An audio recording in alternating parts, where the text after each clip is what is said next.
दिनै गिबियावनो जोङो मिडियाखौहाय गोजोननाय बावहरनाय थाग्रोबाय आरो बिनि गेजेरजों जों दिनै उदालगुरि डिस्ट्रिक्ट बनसुआ उदालगुरि कलेज बनसु दानाय जाबाय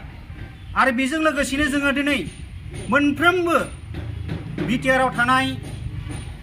डिग्री कलेजाव जोङो दिनैहाय दाफुंनाय जागोन बनसुखौहाय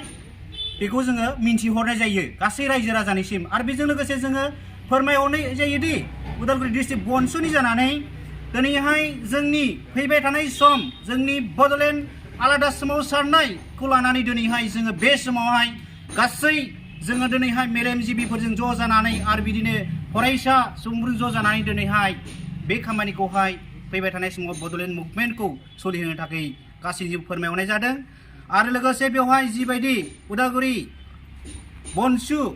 जि कलेजावहाय दाफुंनाय जाबाय बे दाफुंनायनि गेजेरजों दिनैहाय बे उदालगुरिनि गासै फरायसाफोरनिसिम जोङो गोजोननायखौ बावहरदों दिनै फैबाय थानाय समावहाय मोजाङैनो बड'लेण्ड सोरजिनायावहाय दिनै बिसोरबो मोजाङैनो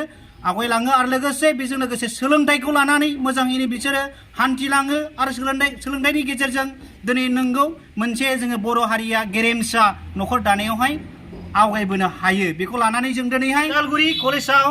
बनसु दाफुंनाय जाबाय बेखौ लानानै गासैसिमबो गोजोननायखौ बावहरनाय थाबाय।